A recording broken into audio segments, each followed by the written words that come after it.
सटाणा शहरातून जाणाऱ्या साक्री शिर्डी महामार्गाच्या अपूर्ण आणि रखडलेल्या कामाविरोधात सामाजिक कार्यकर्ते जयप्रकाश सोनवणे यांनी सोमवारी शिवतीर्थाजवळ आमरण उपोषणाला सुरुवात केली। सकाळी 11 वाजता छत्रपती शिवाजी महाराजांना अभिवादन करून त्यांनी आंदोलनाला प्रारंभ केला। महामार्ग प्राधिकरणाला दिलेल्या इशाऱ्यानंतरही काम सुरू न झाल्याने अखेर उपोषणाचा मार्ग स्वीकारल्याचे त्यांनी स्पष्ट केले। उपोषण सुरू झाल्यानंतर काही तासातच संबंधित ठेकेदाराचे प्रतिनिधी आंदोलनस्थळी दाखल झाले।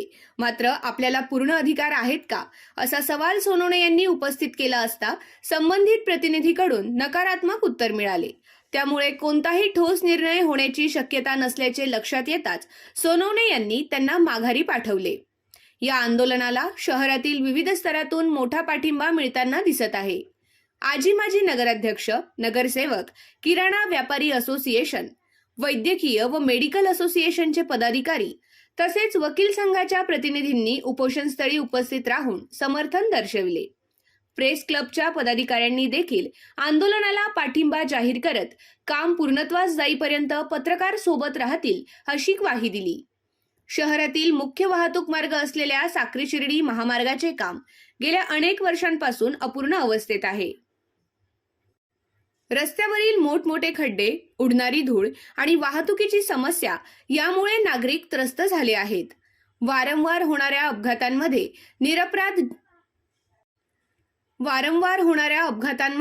निरपराध नागरिकांचे जीव जात असल्याने संताप व्यक्त होत आहे।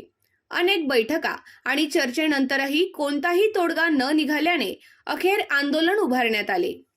जयप्रकाश सोनवणे यांनी महामार्ग प्राधिकरणाला रविवार 10 मे पर्यंत काम सुरू करण्याचा अल्टिमेटम दिला होता। मात्र काम सुरू होण्याची कोणतीही चिन्हे न दिसल्याने त्यांनी आमरण उपोषण सुरू केले। हे आंदोलन कोणत्याही राजकीय हेतूने नसून नागरिकांच्या सुरक्षिततेसाठी आहे। रस्त्याचे काम सुरू होऊन पूर्ण होईपर्यंत आंदोलन सुरूच राहील अशी ठाम भूमिका त्यांनी मांडली। दरम्यान दिवसभर तीव्र उन्हात बसूनही सोनवणे यांनी पाण्याचाही थेंब ग्रहण न केल्याने प्रशासनात खळबळ उडाली आहे। रात्रीतून डांबरीकरणाचे काम सुरू करण्याच्या हालचाली सुरू झाल्याची चर्चा शहरात सुरू आहे। नागरिकांना खड्डेमुक्त आणि धूळमुक्त रस्ता मिळाला पाहिजे ही प्रमुख मागणी असून ती पूर्ण करेपर्यंत उपोषणाच्या मार्गावरून हलणार नाही असा इशाराही त्यांनी आज उपोषण स्थळावरून दिला। महामार्गाच्या रखडलेल्या कामामुळे निर्माण झालेल्या समस्या, वाहतुकीची कोंडी, धुळीचे साम्राज्य आणि अपघातांच्या घटनांबाबत माध्यमांनी सातत्याने आवाज उठवला आहे। त्यामुळे जनजागृती होऊन जन आंदोलने उभे राहण्याचे चित्र दिसू लागले आहेत।